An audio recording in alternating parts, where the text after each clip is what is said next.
اس میں چونکہ بعض حضرات نے ایک روایت کی وجہ سے جسے ہم شب برات کہتے ہیں، لیلۃ البرات، یہ شعبان کی 15ویں شب، درمیانی شب، اور اس کے بارے میں ایک روایت موجود ہے حضرت عائشہ صدیقہ رضی اللہ تعالی عنہا کی کہ رات کے وقت ان کی آنکھ کھلی اور وہ باری آپ ہی کے پاس شب باشی کی تھی، حضور کی، تو حضور موجود نہیں تھے، تو تشویش ہوئی کہاں گئے، تو جب تلاش کی گئی تو معلوم ہوا کہ حضور جنت البقیع قبرستان میں پہنچے ہوئے ہیں، اور وہاں آپ ان کے لیے جو بھی وہاں دفن ہیں ان کے لیے استغفار فرما رہے ہیں۔ جب پوچھا گیا معاملہ کیا، تو آپ نے فرمایا یہ بڑی عظیم رات ہے، اور اس رات میں فوت ہونے والوں کا فیصلہ ہو جاتا ہے، پیدا ہونے والوں کا فیصلہ ہو جاتا ہے، تو اب وہ بھی ایک لیلہ مبارکہ۔ اسی وجہ سے بعض لوگوں نے وہ جو سورہ دخان کی ابتدائی آیات ہے انا انزلناہ فی لیلۃ مبارکۃ، اس کو محمول کیا ہے اسی رات پر کہ جس کو ہم شب برات کہتے ہیں اپنی عام اصطلاح میں، لیلۃ البرات اسے عربی میں کہا جاتا ہے۔ برات کے معنی کسی کا چھٹکارا پا لینا۔ یہ شب برات جو ہے وہ برات شادی والی برات نہیں ہے، بلکہ یہ برات کا لفظ ہے عربی زبان کا، جو ہمارے ہاں وہ غلط العام میں برات شب برات بن گیا ہے۔ برات، برات من اللہ ورسولہ، جو سورہ برات کا پہلا لفظ ہے کہ چھٹکارا پانا، کہ وہ رات بھی ایسی ہے کہ اس میں انسان استغفار کرے اور اللہ تعالیٰ سے اپنے گناہوں کی معافی مانگے تو اپنے آپ کو جہنم سے چھٹکارا دلا سکتا ہے، وہ شب برات۔ اس اعتبار سے کچھ لوگوں نے گمان کیا کہ شاید لیلۃ القدر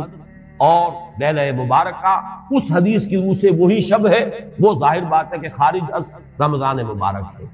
اور یہ کہ اس کے علاوہ بھی بعض آراء ہیں، لیکن یہ آراء جو ہے شاذ کے درجے میں یہ کہہ سکتا ہوں کہ تقریباً اجماع ہے اس پر کہ یہ رات رمضان مبارک ہی کی ایک رات ہے۔ اس کی دلیل ایک تو یہ کہ القرآن یفسر بعضہ بعضا کے اصول کے مطابق قرآن مجید کے اندر سورہ بقرہ میں واضح کر دیا گیا شہر رمضان الذی انزل فیہ القرآن، رمضان مبارک کا مہینہ وہ ہے کہ جس میں قرآن نازل کیا گیا، اور یہاں فرمایا انا انزلناہ فی لیلۃ القدر، ہم نے اس کو اتارا ہے لیلۃ القدر۔ ان دونوں کو جوڑیے تو اس کا ایک لا محالہ جو ایک انیویٹیبل رزلٹ نکلتا ہے وہ یہی ہے کہ یہ لیلۃ القدر رمضان مبارک ہے۔ دوسری اس کی تائید ہوتی ہے وہ مشہور حدیث جس کو الحمدللہ کہ ہم نے بہت عام کیا ہے، رمضان مبارک کی آمد سے قبل کوشش ہوتی ہے ہر سال جو ہے اس کی یاد دہانی کرا دی جائے۔ ایک طویل خطبہ جو حضور نے دیا تھا،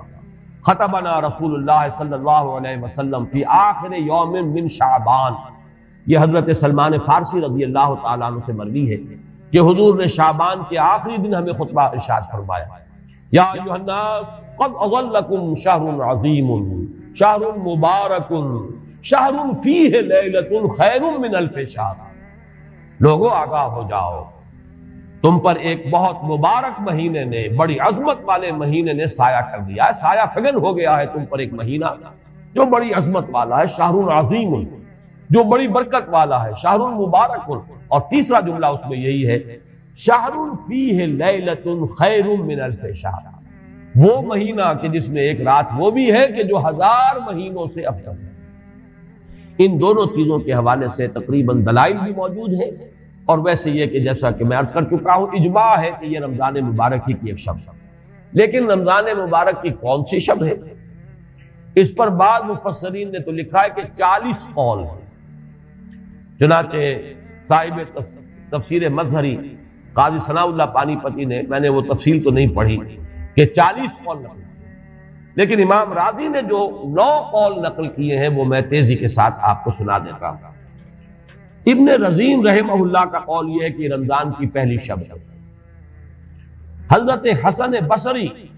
رحمۃ اللہ علیہ یہ ہے تابعین میں سے، اس لیے میں رضی اللہ عنہ نہیں کہہ رہا، رحمۃ اللہ علیہ، حضرت حسن بصری رحمۃ اللہ علیہ کی رائے ہے کہ یہ 17ویں شب ہے، یعنی وہ شب کہ پھر جس کے اگلے دن جو ہے وہ غزوہ بدر ہوا ہے، یوم الفرقان۔ حضرت انس رضی اللہ تعالی عنہ مرفوعاً روایت کرتے ہیں کہ یہ 19ویں شب ہے۔ محمد بن اسحاق جو بہت بڑے سیرت نگار ہیں حضور کے، ان کا قول ہے کہ یہ 21ویں شب ہے۔ حضرت عبداللہ ابن عباس رضی اللہ تعالی عنہما سے قول جو ہے مروی ہے کہ یہ 23ویں شب ہے۔ حضرت عبداللہ ابن مسعود رضی اللہ تعالی عنہ سے مروی ہے کہ یہ 24ویں شب ہے، اور اس کو میں ذرا اہمیت دیتا ہوں اس لیے کہ 24ویں شب جو ہے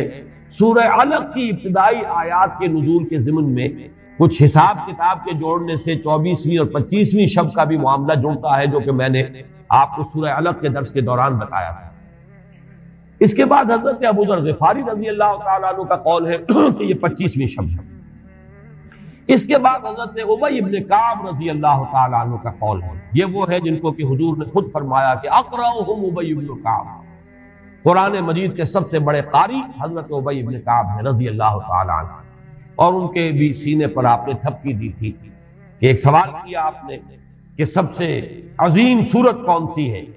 اور جب انہوں نے صحیح جواب دے دیا سورہ فاتحہ، تو پھر یہ کہ اس پر حضور نے تھپکی دی کہ تمہیں اللہ تعالیٰ نے بہت صحیح مناسبت عطا کی ہے علم کے ساتھ۔ ان کی اور صحابہ میں سے بہت سے لوگوں کی رائے،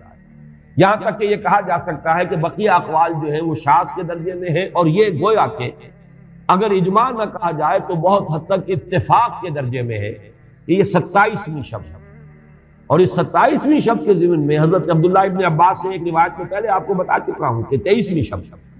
لیکن 27ویں شب کے ضمن میں جو مختلف روایات حضرت عبداللہ ابن عباس رضی اللہ تعالی عنہما سے مروی ہیں، ان میں بھی کچھ لطیف نکات ہیں، وہ میں بعد میں بیان کروں گا۔ اس کے بعد ایک شاذ قول اور بھی ہے کہ یہ 29ویں شب ہے۔ تو یہ گویا کہ 9 ہے اقوال، جن میں سے بعض جلیل القدر صحابہ کے ہیں، عبداللہ ابن مسعود، ابو ذر غفاری، ابن عباس، ابی ابن کعب، لیکن یہ ہے کہ سب سے زیادہ جو اتفاق اگر اجماع نہ کہا جائے تو 27ویں شب پر ہے۔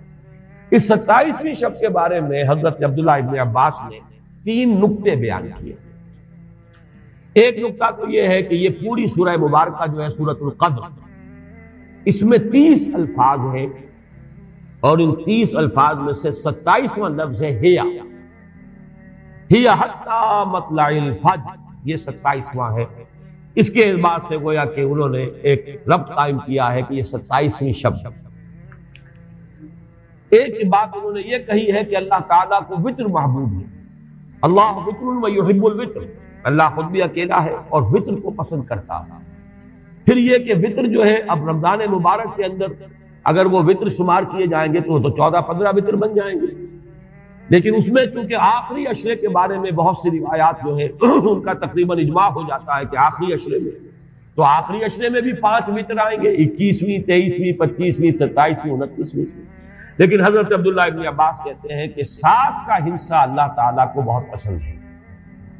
اور بہت سی چیزیں جو ہیں عالم تکوینی میں بھی اور عالم تشریعی میں بھی بہت سی چیزیں وہ ہیں کہ جو 7 کے حصے کے ساتھ وابستہ ہیں۔ 7 آسمان ہیں، 7 زمینیں ہیں، ہفتے کے 7 دن ہیں، طواف کے 7 شوط ہیں، سعی بین صفا والمروہ وہ بھی 7 مرتبہ ہے، ادھر سے ادھر، ادھر سے ادھر 7۔ اسی طریقے سے سجدے کے اعضاء بھی 7 ہیں، تو اس سے انہوں نے پہلے وطر اور وطر کے بعد 7 کا حصہ رمضان کے آخری عشرے کی وطر راتیں اور ان میں 7ویں رات یعنی 27ویں شب وہ اپنے اس حساب کتاب سے بھی، اور جب انہوں نے یہ بات بیان کی تو حضرت عمر رضی اللہ تعالی عنہ نے ان کی تحسین کی۔ آخری بات اور بھی کہی گئی ہے کہ لیلۃ القدر جو ہے اس کے اندر حروف کو اگر شمار کیا جائے تو 9 بنتے ہیں، اور یہ لیلۃ القدر اس سورہ مبارکہ میں 3 مرتبہ آیا ہے۔ انا انزلناہ فی لیلۃ القدر وما ادراک ما لیلۃ القدر لیلۃ القدر خیر من الف شہر۔ اس اعتبار سے بھی 3 کو ضرب دی جائے 9 سے تو وہ بھی 27 کا عدد بنتا ہے۔ بہرحال یہ میں نے جیسے کہ عرض کیا تھا کہ ان کا کوئی تعلق نہ صرف سے ہے، نہ نحو سے ہے، نہ روایات سے، لیکن بہرحال حضرت عبداللہ ابن عباس کا ایک ذوق ہے، اس کو آپ ذوقی باتیں بھی کہہ سکتے ہیں، لیکن یہ کہ حضرت عبداللہ ابن عباس کی ذوقی بات ہے، لہذا اس کا کم سے کم تذکرہ ہو جانا چاہیے۔ ایک بحث یہ ہے کہ اہیا باقیۃ ام لا، کیا یہ رات جو اس کی عظمت تھی یہ باقی ہے یا صرف وہی رات جو تھی جس میں کہ قرآن مجید نازل کیا گیا وہی عظمت کی حامل تھی؟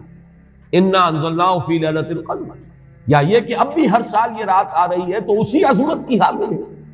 اسی قدر و منزلت کی، اسی برکت کی حامل ہے؟ اس پر بھی تقریباً ایک اجماع ہے کہ یہ لیلۃ القدر باقی ہے، ہر سال آتی ہے۔ اس کے ضمن میں بلکہ میں چاہتا ہوں کہ اپنے قول کی تصحیح کر دوں کہ میں ایک رائے میں نے ابتدائی دور میں بیان کی ہے اپنے بعض خطبات میں، تقاریر میں، اور وہ جیسا کہ ایک خطیبانہ انداز ہوتا ہے قرآن مجید کی عظمت کے بیان کے ضمن میں میں یہ باتیں، یہ بھی نقطے کے درجے کی باتیں ہوتی تھی اور وہ میں بیان کرتا رہا ہوں کہ قرآن ہے اصل عظمت کی حامل شے۔ جس رات میں یہ قرآن نازل ہوا وہ لیلۃ القدر بن گئی، گویا کہ لیلۃ القدر کی عظمت جو ہے وہ قرآن کی عظمت سے مستعار ہے۔ جس مہینے میں یہ نازل ہوا وہ مذہب جو ہے، وہ مہینہ جو ہے مبارک ہو گیا، شہر مبارک، اور وہ مہینہ جو ہے وہ روزے کی عظیم عبادت کے لیے مختص کر دیا گیا۔ اسی طریقے سے جو دن اس کی تعلیم کے لیے خاص کیا گیا، جو جمعے کا دن جو ہے وہ در حقیقت تعلیم قرآن کے لیے، یتلو علیہم آیاتہ ویزکیہم ویعلمہم الکتاب والحکمہ، جو حضور کا عمل تھا اسی کو دوام عطا کیا گیا ہے خطبہ جمعہ کی صورت میں۔ وہ دن جو ہے وہ سید الایام بن گیا کہ ہفتے کے دنوں میں وہ سردار دن ہے، جمعے کا دن جو ہے وہ سردار ہے تمام دنوں میں۔ یہ بات اپنی جگہ پر صحیح ہے جہاں تک اصولی اعتبار سے، لیکن میں اس میں جو تصحیح کر رہا ہوں جزوی طور سے وہ یہ ہے کہ لیلۃ القدر کی عظمت جو ہے وہ خود اپنی جگہ پر ہے، فی نفسہا ہے، اپنے ہی مقام پر ہے، اپنی جگہ ہے، بجائے خود، جسے کہتے ہیں فارسی میں بجائے خود عظمت کی حامل۔ اور اس کی عظمت کا مقام یہ بھی ہے کہ اس میں فیہا یفرق کل امر حکیم، تمام معاملات جو ہیں اللہ کے فیصلے جو ہیں ان کو ایشو کر دیا جاتا ہے، وہ گویا کہ حوالے کر دیے جاتے ہیں، وہ فیصلے صادر ہو جاتے ہیں اللہ تعالیٰ کی جناب سے۔ تو یہ اس کی عظمت قدیم ہے۔ قرآن کا نزول اس کے ساتھ شامل کیا گیا ہے کہ اس عظیم رات کا انتخاب کیا گیا ہے قرآن کے نزول کے لیے۔ یہ میں چاہتا تھا کہ اپنے ان سابقہ بیانات کے ضمن میں یہ تصحیح جو ہے میں آپ کو نوٹ کرا دوں۔ دوسرے یہ کہ آیا اس کے ساتھ اس کا دن بھی اس عظمت میں شامل ہے یا نہیں؟ اس میں بھی اکثر مفسرین کا جواب یہ ہے کہ دن شامل ہے، اس لیے کہ قرآن مجید کا حساب کتاب، عرب کی تقویم، اس میں رات بول کر بھی دن رات مراد لیتے تھے اور یوم بول کر بھی دن رات مراد لیتے تھے۔ یوم بھی 24 گھنٹے کے مجموعے کا نام ہے، اور جب رات کا تذکرہ آتا ہے تو رات بھی در حقیقت دن اور رات کے 24 گھنٹوں پر اس کا جو ہے اطلاق کیا جاتا ہے۔ جو دن آتا ہے رات کے بعد وہ اس رات کے تابع ہے۔ اس اعتبار سے یہ عظمت جو ہے صرف شب کے ساتھ نہیں ہے، بلکہ یہ کہ اس کے بعد آنے والا دن جو ہے وہ بھی اسی عظمت کا حامل ہے۔ احادیث مبارکہ کی روشنی میں شب برات کی کیا اہمیت ہے؟ کیا اس رات کی عبادت ٹھیک ہے؟ شب برات کا روزہ رکھا جاتا ہے، اس کی صحیح حیثیت کیا ہے؟ شب کا روزہ تو کبھی ہوتا ہی نہیں، یہ آپ نے شب برات کا روزہ کیسے لکھ دیا؟ شب رات کو کہتے ہیں نا۔ شب برات جو ہے اس کو کہا گیا ہے اس لیے کہ ان کا خیال ہے کہ اس رات میں اللہ تعالیٰ بہت سے لوگوں کو بخشتا ہے۔ برات، اللہ تعالیٰ جہنم سے ان کو رستگاری عطا فرماتا ہے۔ اس کے ضمن میں جو صحیح احادیث ہے صرف ایک ہے، اور وہ یہ ہے کہ حضرت عائشہ صدیقہ رضی اللہ تعالیٰ عنہ بیان کرتی ہے کہ ایک روز حضور کی میرے ہاں شب باشی کی باری تھی، لیکن میری رات کو آنکھ کھلی تو حضور نہیں تھے موجود، تو مجھے تشویش ہوئی کہ آپ کہاں گئے؟ تو میں ڈھونڈتی ہوئی وہ یا کسی اور کو آپ نے بھیجا، بہرحال مجھے پوری تفصیل یاد نہیں ہے، تو معلوم ہوا کہ آپ جنت البقیع میں گئے ہوئے ہیں اور وہاں پر استغفار کر رہے ہیں اللہ سے، اور تمام جو بھی وہاں پر مردے دفن ہیں ان کے لیے مغفرت کی دعا کر رہے ہیں۔ بس یہ ثابت ہے۔ باقی اب اس میں جو ہے ہندوؤں سے ہم نے مانگ لی دیوالی، تو وہ دیوالی جو ہے وہ روشنی کی جا رہی ہے اور بتیاں جلائی جا رہی ہیں، تو مختلف لوگوں سے ہم نے بورو کی ہیں چیزیں، جیسے عید میلاد النبی ہے وہ ہم نے کرسچن سے بورو کر لی، یا شیعوں کے تعزیوں کا توڑ کرنے کے لیے ہم نے بات بنا لی۔ اب اس میں جو ہے روشنیاں کی جا رہی ہیں، یہ دیوالی کا گویا کہ ہم نے توڑ فراہم کیا ہے یا اس کی نقل ہم کر رہے ہیں، یہ چیزیں نہیں۔ البتہ نماز رات کی عبادت تو ہر رات میں بہت اعلیٰ ہے۔ چلیے اگر اور دنوں میں نہیں ہوتا، اس رات کو آپ کو، کیونکہ حضور نے بھی استغفار کیا خاص طور پر جا کر جنت البقیع میں، تو اگر آپ بھی کریں، نماز پڑھیں اور استغفار کریں تو کیا ہے، بہت اچھی بات ہے، اس میں تو کوئی حرج کی بات ہے ہی نہیں۔ لیکن اسے کوئی تہوار کی طرح منانا، پٹاخے چھوڑنا اور جو ہے وہ روشنی کرنا، یہ بھارت صحیح نہیں ہے۔ روزہ بھی چونکہ 15ویں شب ہوتی ہے، 15واں دن ہوتا ہے، پھر اس اعتبار سے حضور کے معمولات میں تھا کہ آپ ہر مہینے کی 13, 14, 15 تاریخوں میں روزہ رکھتے تھے. تو اگر آپ یہ نیت کر کے روزہ رکھ لیتے ہو کیا کہنے ہیں، نور علی نور ہے. اور روزہ کسی وقت بھی نفلی روزہ رکھا جائے اللہ تعالیٰ قبول فرمائے گا.